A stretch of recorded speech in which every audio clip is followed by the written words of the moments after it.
欢迎收看《关键时刻》。当我们在台湾讨论柯文哲案情的时候，还讲说熊牙熊熊家摩天流到底谁熊熊？像人熊熊，像人熊摩天流，跟龙博。现在全世界熊熊熊摩天流的人已经出来了，那个就是以色列的总理纳坦雅胡。虽然全世界皆曰不可说，你不要再杀戮，你不要再搞了，你这样子太过分了。连拜登之前都给他打电话，啪的摔电话说你不要再太过分了，就没有想到。他居然做了一个动作，现在竟然把哈马斯最后一个负隅顽抗的辛瓦给宰了。我们知道，当时进到以色列、进到了这个里面杀戮的计划者就是辛瓦，也就是整个以色列头号的杀戮目标。就没有想到，现在在众目睽睽之下，在无人机的监视下，真的把他给杀了。而且现在不但是把辛瓦给杀了，你就看到。整个哈马斯几乎都被歼灭，不但哈马斯被歼灭，真主党已经杀到没有人再敢当整个真主党的领袖。以前伊朗不是很嚣张吗？伊朗现在也穿在弹，甚至有人讲说，现在以色列这个所有的动作都在警告伊朗的所有的领导人：今天我可以这样子对付真主党，今天我可以真的这样子对付哈马斯，就代表你现在。伊朗的领导人，你每个人都在我以色列的枪口之下。你现在每一个伊朗的领导人，没有一个是安全的。好，我们今天请到前边的大方首位的财经专家黄寿松，你好，大家好。好，这是美岛电子报董事长吴子嘉，好。好，第三位是资深媒体人张宇轩，大家好。好，第四位是资深媒体人王一德，大家好。好，第六位是资深媒体人林玉峰，大家好。好，第六位是国民党的台北市议员游淑慧，大家晚安。好，第七位是很久没有在我们节目，今天特别出来的。战略专家李廷辉，廷辉你好，大家好。So， 我们看现在这个当然是全世界现在点阅率最高的一个画面。对，他没有想到策动整个哈马斯攻击以色列的这个最重要的主谋辛瓦，居然就在这样的状况下，在断垣残壁、四顾无援的状况下，居然就这样子被狙杀了。他最后的一搏。只能丢出一根棍子。而且你看这个画面，这个画面是现在全世界大家都在观看的一个画面。而且这是什么呢？这是哈马斯这个非常重要的领导人辛瓦，他就主导这一次的攻击以色列最重要的策划人。以色列经过长时间的围捕之后，终于在今天宣布，我们把他狙杀了。对，而且狙杀之后，他还刻意公布这个画面给你看。这是什么画面呢？这是坐在这个沙发上面，这个头被马赛克，这个就是辛瓦。这就是辛瓦。对，那现在在这个一台无人机在对着他飞，在看着他。就辛瓦在这无人机的视角飞进来之后，看到辛瓦就飞靠近他，然后辛瓦呢，他好像那时候已经身受重伤，他只能够坐在这个沙发上面。就没想到他最后垂死的挣扎是什么？他手上有一根长棍子，他就尝试要丢那根长棍子，丢到这个，他只能丢出长棍子。无人机，那无人机马上就闪过去，闪过去之后，你看这是什么画面呢？让你看看辛瓦最后挣扎的画面。没有看到画面，保洁上之后呢，无人机飞走之后，你知道怎么了吗？怎样？以色列马上就出到，因为无人机定位这个人之后呢，马上狙击手啪一枪，狙击手就来了。过去之后，保洁他的头就爆了，头爆了，他是头爆掉了，他真的一枪就击过他的头。所以，等我们再看刚刚的画面，也就是你现在看到的无人机，辛瓦像一个孤独的老人，单独的坐在那个地方，他最后一搏就只能把一个棍子给丢出来。你看到最后的画面，棍子丢出来以后，无人机闪开，可是你没有想到是。当无人机闪开的时候，其实是有一个枪声。对，这个时候旁边的狙击手马上就有动作，马上锁定他的位置，一枪毙命。不但是一枪毙命，是一枪爆头。好，那我们看到后面的画面是什么？这个也是以色列刻意公布了，刻意公布什么呢？公布辛瓦尔的尸体。他虽然把他马赛克起来，因为他的头部是整个已经爆裂，头被炸开了，被爆裂。那这怎么发现？一开始以色列并不知道这个人是辛瓦尔，他们是过了隔一天之后，他们以色列军队进去，因为他们通常是这样，他们很怕有些人这个死掉，他身上会绑那种炸弹。对，我跟你同归于尽，所以他们等到一天之后才进去。进去之后，以色列士兵看到这个人，觉得他很像辛瓦尔，对，但很像辛瓦尔的时候，他们也不敢动他的尸体。他们怎么做呢？他们说，好像疑似发现辛瓦尔，总部我们怎么做？总部就说你把他一根手指砍下来，他们就把他手指弄下来之后，送回到以色列去，直接掰开一根手指，对，把他送回以色列去，送回以色列去做什么呢？因为他在20几年前之后，他有入狱，当时以色列留有他非常多的 DNA， 各式各样的鉴定 bingo， 他就是辛瓦尔，他们就过去了。重新再，然后他们还第二次确认什么？把它齿模重新建了之后，再拿回去，确定再三重复就是他之后，然后就把他的尸体给搬走了。确定你的指纹，确定你的齿模，确定你的 DNA， 对，三方确定是你就是辛瓦，对，你是辛瓦就开始向全世界公布了。对，他们公布很简单，就是 delete 掉，就是消除了辛瓦尔，就这样，他们国防部就这样公布 delete 掉了，对 ，delete 掉就这样子。好，所以呢，纳坦雅胡就说，我们今天算了账，那邪恶受到了打击，但我们的任务还没有完成，他还没有要结束啊。可是这个恐怖在哪里？为什么觉得会有更大的冲突、更大的战争，甚至有可能影响美国总统大选的事情要发生了？刚才讲我们的任务还没完成，对，可是不对啊。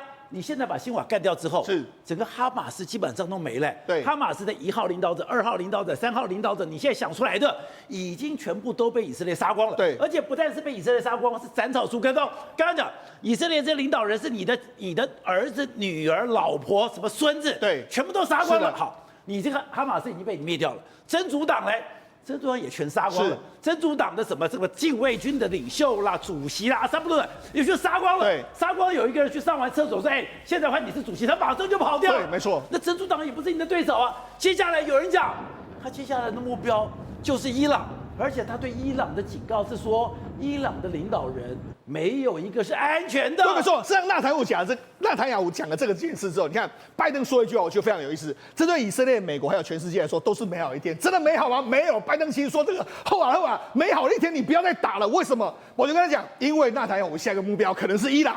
伊朗为什么是伊朗？伊朗马上就说，我们这个辛瓦尔死了，我们要哈马斯领导人辛瓦尔之死将强化我们的抵抗精神。哇，讲得很硬。可是宝姐真的是这样吗？不是这样，是吗？你记不记得在前几个月的时候，德黑兰发生什么事呢？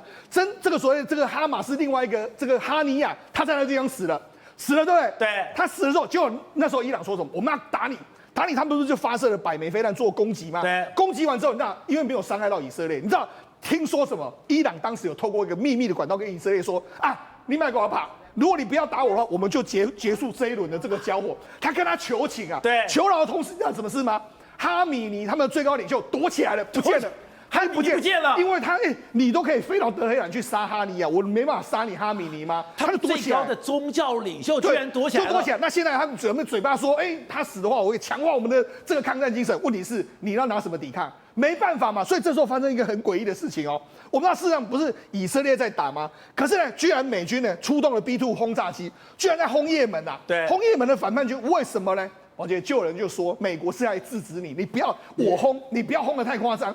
如果是美国轰会克制，你觉得如果是以色列来轰的话，你觉得他会怎么轰？不是，而且我现在才看懂的是，当这个中东战争起来了以后，不是美国派了2艘航母舰，也派了所谓的驱逐舰，当时以为说，他是要帮以色列维持的，是帮以色列来站下的。是，可是你看到现在才发生一件事情是。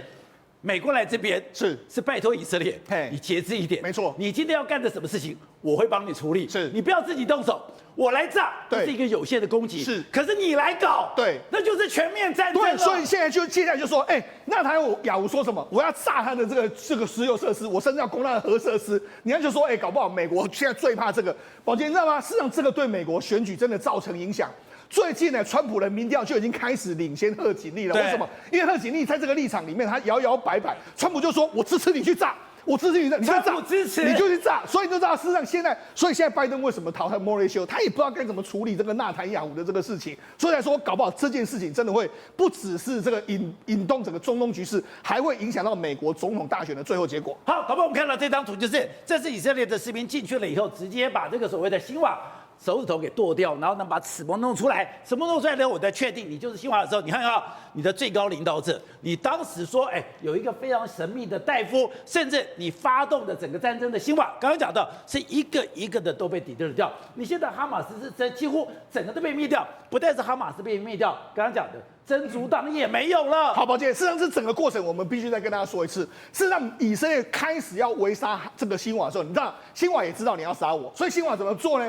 他身边都会围着大概6到7个以色列人质在他那边。这也就是说，除了他自己本身的护卫军之外，他还有6到7个人质，都要围起来一个人肉盾牌。你要杀我的话，你这些人会被杀。对，所以其实以色列发现过他很多次，只是不敢杀他，因为我杀他的同时，我会杀到我以色列人质。甚至他最后一次出现的时候，是出现在这个之前加萨走廊的地道里面，有拍到他，但是旁边都是以色列人质，所以以色列不敢杀他，所以就让他跑了。让他跑了，问题是宝杰知道为什么今天能够围到这个地方？为什么？因为他们一直不断的围，一直不断，你看，就是最后他的身影在这个，他辛瓦尔的最后身影就在这个地方。他是走地道离开。对他前前后后那些都是以色列人，都是以色列人，所以他们以色列不敢动他，但是他知道他大概是什么地方。所以他们用什么方法？用慢慢围猎的方式。其实以色列已经围了这个地方，围了好几个，但是他们不确定辛瓦在哪里。对，所以是围到后来的时候，他们就突然发现到，突然之间有一个人啊，他有3个士兵啊，他这边对我们以色列开火，所以以色列就说，怎么会有这边还有3个人？就他们开始跟他互轰。一开始以色列是用什么？用炸弹啊，用这个坦克车轰啊，对，所以把这个房子轰到烂掉，他们也不确定是谁。所以当时辛瓦已经受伤的时候，他们派出无人机嘛。无人机进去是要看还有谁在里面，还有存活了。无人机看完之后，结果没想到还有一个人，还有一个活口，丢这个所谓这个木棍，好，就狙击枪一枪就把他击毙。所以这整个过程真的是，我觉得真的证明什么？以色列要杀你的时候呢，真的是说远必诛，我绝对把你整得非常难看的一个局面。好，所以吴总先看到这样的一个里面。整个以色列，他接下来也有行动吗？以色列如果真的对伊朗发动攻击的话，那会改变美国的整个选举的结果吗？而且现在看到这个结果是，以色列他不动辄一动，这段时间里面我们没有注意，可是他已经把周遭的这个全部都肃清掉了。我觉得纳坦雅胡的内阁他本身内部也有很多不同的杂音啊，但是还有比纳坦雅胡更激烈派的人啊。那这些人的想法是希望能够获得一个长期的和平的基础。那这个长期和平基础是怎么做呢？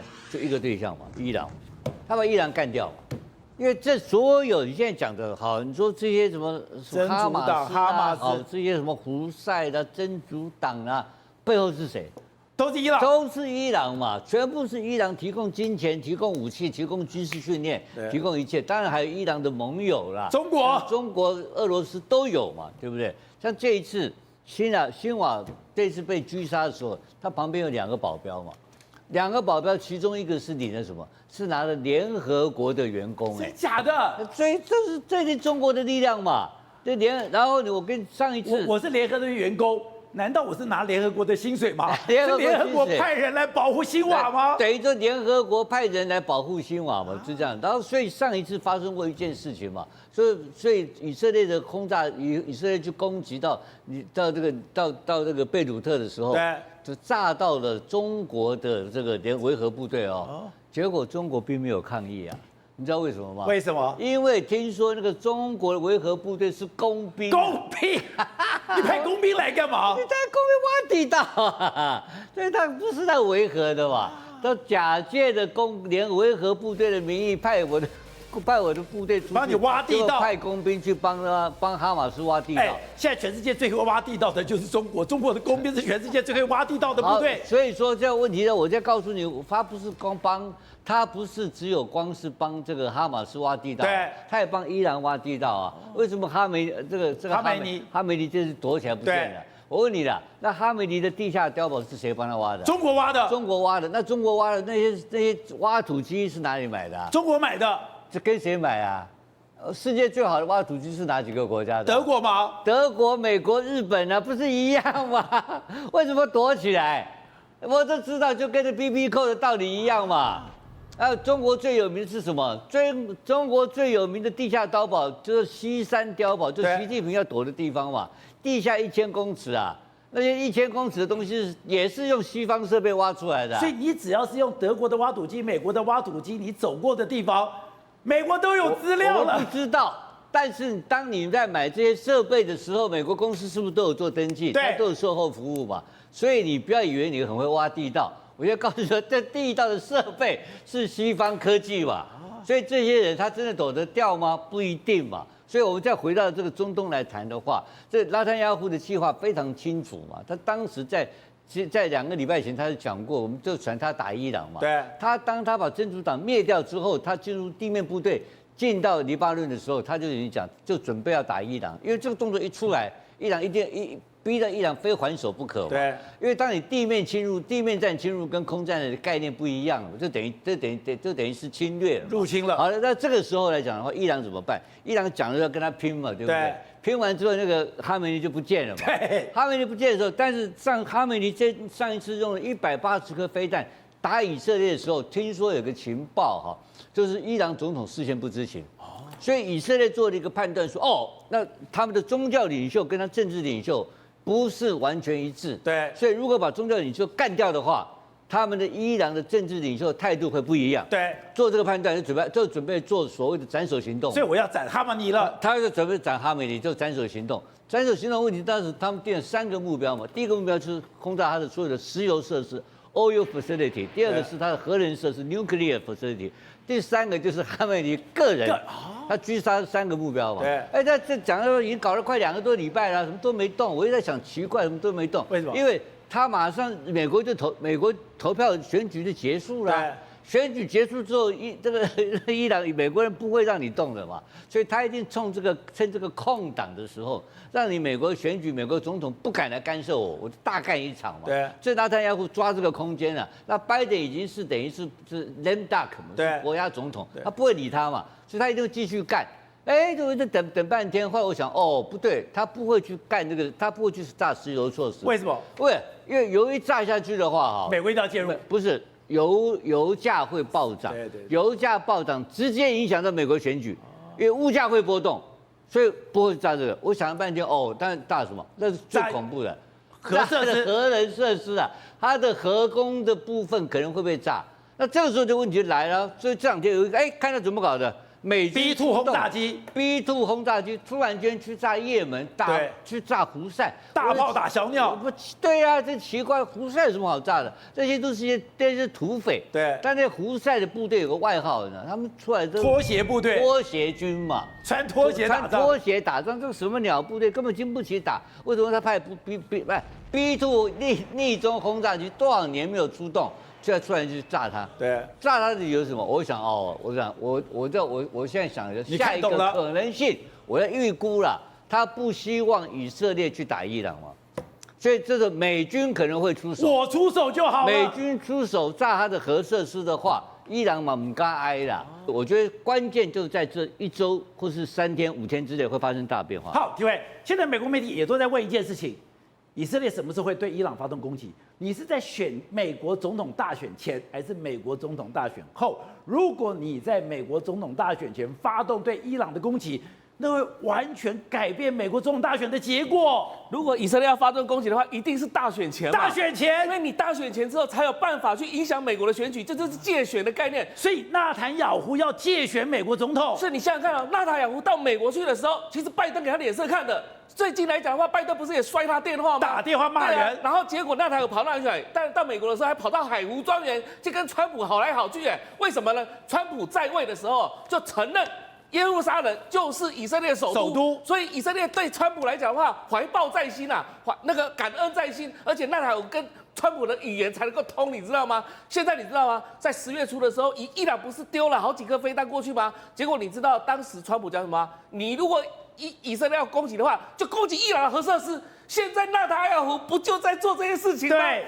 事实上就在落实川普要做的事情，而且知道吗？选举前如果把它全部搞定的话，那之后选举后，川普再来收拾残局，然后以后他当了总统之后，再来这个做一个 favor 给这个中东地区，川普不就做好了吗？可是你说，如果真的以色列去攻击伊朗，会影响美国的总统大选，而且影响美国总统大选是对川普有利，是对川普有利。你知道这几天因为这个辛瓦死掉了，结果你知道拜登讲什么话吗？贺锦丽讲什么话？他说：“美好的一天。”现在对，然后战争已经结束了，然后现在要准备要和谈了，停战了。结果纳坦雅胡跟全世界讲什么？没有，我们的任务还没有完成，我们任务还没完成，我们人质还在这个他们手上哦，我们还有很多事情要做，还有包含伊朗的鬼鬼祟祟的不来做什么事情。显然什么意思呢？纳坦雅胡根本不想听拜登的话，而且拜登说现在马上要派布林肯出去，马上要跟到中东来讲谈和平谈判。结果现在我认为根本纳坦雅胡不想跟大家谈，纳坦雅胡根本就是杀到底。我要根本在这个时候呢，把哈马斯全部歼灭掉，把真主党全部歼掉，甚至于说你刚刚提到了，还有这么狠吗？胡塞组织那是美国从本土派的 B2 去轰炸的目的，就是说告诉你以色列说你不要动手，我来动手。因为以色列曾经跟美国讲说，如果你不动手，我就要动手了。但是他一动手的话，整个中东全部都搅进去了嘛。所以现在来讲的话，就是看胡塞组织如果干掉的话，当然现在以色列真正的敌人，遗憾不是胡塞组织，就是伊朗。所以现在伊朗是错了一单，你知道吗？伊朗核设施被干掉的时候，他以后有什么能力可以跟大家的谈判？没有谈判，完全没有谈判空间了嘛。然后接下来来讲的话，这个川普如果真的当选的话，那不就是说，这个纳坦雅胡干得好，我这个以后跟以色列之间又好来好去了。然后之后呢，伊朗事情就解决掉了。当伊朗事情解决的时候，普丁呢？习近平金正恩那都不是问题了，所以他是整个一盘局，整个中东的情势如果下来的话，你看现在中国不就在搞中东吗？为什么中国敢搞中东？他认为你美国不行嘛，所以就认为拜登你不行嘛。那所以现在如果纳坦雅胡做得更多，让整个中东局势陷入一个动乱的局面来讲的话，就对拜登不利，对拜登不利就是对贺锦丽不利，当然就对川普是有利的。而且刚刚讲的，如果把伊朗这个棋子给拿掉，你可以看出来，在俄乌战争里面，很多的武器、很多的无人机、很多的设备是从伊朗转去给俄罗斯的。我少了伊朗这个棋，这个邪恶轴心会垮掉吗？是啊，不止邪恶轴心垮掉，你看到现在以色列都还在跃跃欲试，跟乌克兰这边的进入一个关系。整个来讲的话，它也试图在影响整个俄乌战争。然后呢，接下来中国也看在眼里，你想想看哦 ，Me Too 可以从美国本土马上就跑到胡塞组织那边去把它轰炸掉，有没有可能马上跑到朝鲜半岛，马上跑到中国去？这是美国是在展示它的武力给全世界看。而且这次 B-2轰炸机用的是碉堡炸弹，而且美国讲了一句话。你不管埋得多深，你不管埋得多坚固，因为他现在炸这个碉堡是说，我把深埋在地底下的这个说军火库，我把你炸掉，你埋再深，你再坚固，我都可以把你给炸掉。所以现在你看到北韩跟什么跟中国来讲的话，最擅长的就是地下战，最擅长就是埋在地下。那埋在地下的话，就是什么地砖弹，那就埋。现在美国马上驰援500颗地砖弹到南韩去干嘛？就是在处理北韩的事情，我吓阻你嘛。所以美国也在展示全球的实力。但是问题是什么？因为拜登对这件事情来讲处理不好，他无法压制纳坦雅胡。那纳坦雅胡做这件事情，事实上他就是典型的最大的杀手的概念，那让全世界非常害怕，让整个中东地区就认为说，所以你看到旁边的国家约旦啊、叙利亚、都没有声音，沙烏地阿拉伯啊，这些大家都静悄悄的，完全没有去力挺任何一方的原因是什么？因为他们怕说，如果今天跳出来去力挺巴勒斯坦人，或是力挺怎么样哈，到时候被纳坦雅胡抓着打，那就麻烦了。好，宇轩，你会回来看，就是说杀辛尔的那个过程里面，那个无人机也太可怕了吧？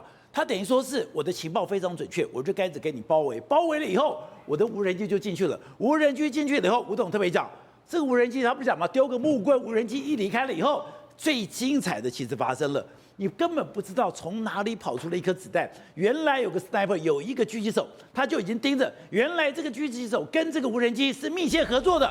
当无人机一发现，砰的一枪就进来了。宝来哥，大家一直想说无人机，事实上，你知道无人机真正上面最珍贵的价值是什么吗？是什么？是它的 AI 系统。现在所有的无人机，特别是以色列，各位你不要误会哦，以为说哎呀中国大疆出口全世界，错了。全世界军用的无人机出口最大的国家，宝杰哥知道是以色列吗？就是以色列。以色列无人机这么厉害，60%都是以色列做的，而且它早就已经深化到什么地步？第一个，它不是只有你看到无人机，当你看到一台无人机的时候，不好意思，后面有5架它的僚机正在全方位360度的扫描谁？扫描新华，了解说它的想所在的位置方位，从哪一个角度进攻，才有办法打到它。第二个，这些讯息，请问一下，只有无人机看得到吗？宝杰哥不是哦，他们有所谓的系统，你知道叫什么吗 ？Legion X。换言之，它只要所有无人机侦测到的系统，马上会传回去哪里？中心中控的电脑，它往往是一台平板，可能在远方有一个人指挥中控，他坐在车子里面看着那个平板，找到新华了，马上他就可以把这个讯息。所以我们刚刚看到画面就是，你只看到一台无人机，然后看到了新华丢了一个木棍，可是真实的现象是。后面已经有各种的数据把你的定位做得非常清楚。这个定位做得非常清楚的时候，那个狙击手我就拿到一个坐标，狙击手拿到坐标，我眼睛一闭就射到了。而且宝大哥，你有没有仔细看哦？当我们讲新华把这个木棍拿起来，Bocan 拿出来的时候，你有没有想过为什么无人机会闪？因为它已经辨识到了嘛，它这个无人机，我跟你讲，它可以辨识说你是有没有武装的分子，它不攻击平民的。对，所以当你拿起来的时候，它已经主动计算说，包括你的这个是物体会不会有攻击性，能不能回避。换言之，当今天你看到新华锁定，对不对？我们看到只有影像，但无人机看到什么？是数据分析，比如说它的温度，比如说呢它的我们讲的气压，这些相关的，它都是可以侦测的哦。它是有所谓的侦测系统在里面的哦，它看你是用哪一台去做侦测。对，所以等于就说，你想想看，因为今天狙击手就算发生定位了，它也需要一定的秒数。对。他仔细看，所以他是停在新华面前，没有马上动哦，不动声色，然后开始在那边干嘛？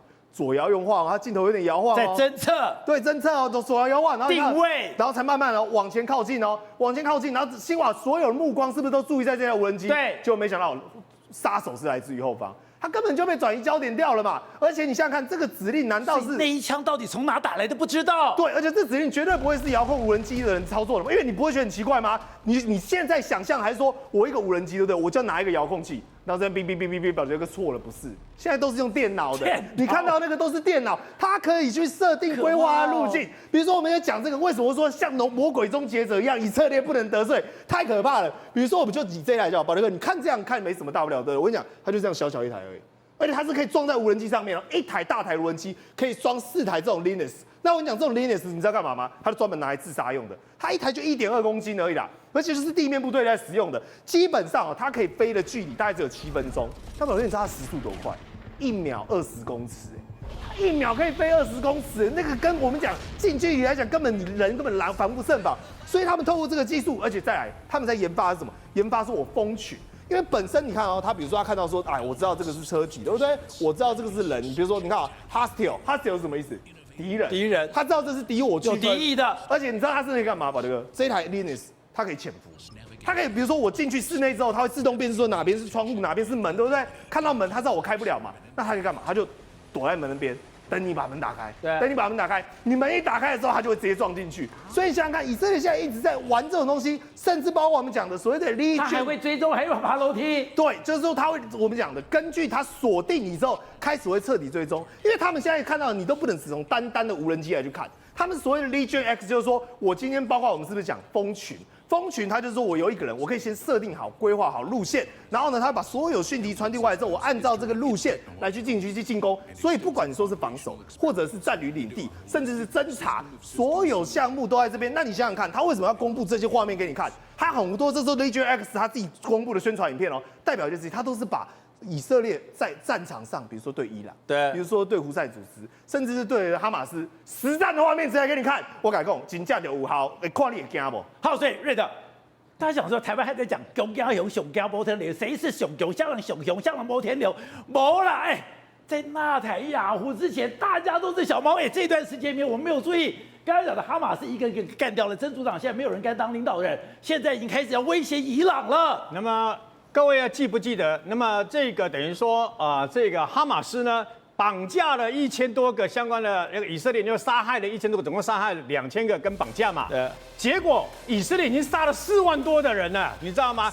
攻打进去加沙走廊了以后，他现在还在杀，而且他杀到已经杀红眼了。以色列今天讲了一句话，今天有个高级的指挥官说，没有我们到不了的地方，没有到不了的地方，就是没有多远。对我们以色列军队来讲，没有多远的地方，所以伊朗也是我的范围，虽千里之外，必追杀到底。那么刚刚大家不是讲到那个胡塞的那个相关的那么叛军对不对？对，你知不知道在今天美国 B2 轰炸机去炸之前，以色列派了很多架的这个等于说 F-15已经炸过了，但是两边炸的完全不一样。以色列炸什么？以色列炸它的港口，炸它的发电机，炸它的周边，然后呢，结果今天 B2 一过去了以后，包括它的钻地弹，包括各式炸弹一下去了以后呢，直接把那么胡塞组织的弹药库全端了。各位有没有看到那个画面？对，几乎全毁了。你知道吗？以色列把这个留给了这个美国来表演啊。美国今天为什么要突然间出现 B2 来炸？事实上不需要 B2，为什么？因为胡塞组织它的那个防空这个系统是非常弱的嘛。那为什么 B2 去？我跟大家保证 ，B2 今天去的时候呢，胡塞根本不知道，他今天可以炸了胡塞组织。伊朗现在的防空靠什么？号称是靠这个所谓的俄罗斯的 S-400嘛。对。那我问你啦，今天可以炸胡塞，明天能不能炸伊朗？当然可以，可以啊。那现在全世界，因为呢，你各位还记不记得，以前以色列跟美国非常听美国老大哥的话，当时美国要修理这个要攻打这个的伊拉克海山的时候，海山向以色列发射飞毛腿飞弹嘛。那时候美国下令以色列不能还击。因为他知道伊拉克就要掀起阿拉伯世界跟以色列之间的冲突嘛，以色列平阳蒙的弄点点，他都没有还击，连一颗飞弹都没有还击。可是现在，不管是加沙走廊也好，不管是这个等于说这个伊朗也好，以色列显然不太听话。那现在如果你是美国，现在马上就要下个月就要选举，我问你，让你两害相权取其轻，一个是石油的伊朗油田，一个是伊朗的核设施你会炸哪个？当然核设施，当然核设施嘛，再一波我当然就炸核设施嘛。所以呢，以色列会不会打？一定打，因为他已经紧急跟美国采购了50架的 F-15，而且美国已经决定提早交货，所以会打哪一个？因为他不会打石油，打了石油，全世界经济再见，美国也再见，他当然就打伊朗的核设施了。